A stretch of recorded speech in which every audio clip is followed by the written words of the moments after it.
Notre monde se dégrade. Bientôt, nous ne le reconnaîtrons plus. 60% de nos animaux sauvages se sont éteints ces 44 dernières années. 90% des gros poissons, le tiers des oiseaux. La biodiversité s'étiole, reflet d'un équilibre fragile qui bascule.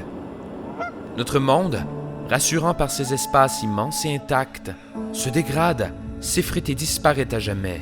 Les récifs de la Grande Barrière de Corail sont en voie de disparition.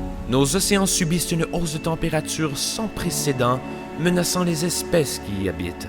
Le dérèglement climatique veut dire dérèglement de l'ordre des choses et d'une nature qui peine à survivre. Les hommes ont mis en péril toutes les espèces vivantes, tout ce à quoi nous tenons.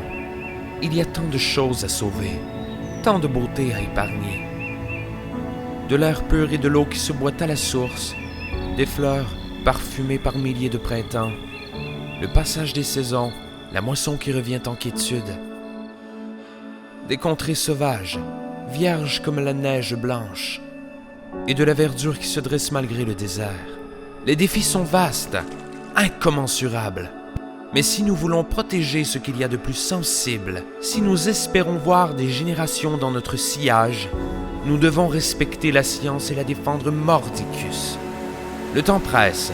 L'ONU nous donne 2 ans. Nous en avons déjà moins devant nous. Il est temps de laisser le monde se refaire une santé. Il est temps que la nature reprenne ses droits. Que le peuple adopte la posture de la bravoure. Et qu'il redresse les décisions courbées des États assiégés dans un autre siècle.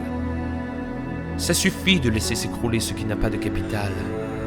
Le moment venu, lorsqu'il y aura un appel à l'action dans notre pays, notre région, notre ville, sortons l'ombre de notre époque. Le 27 septembre 2019, faisons la grève du climat, mondialement.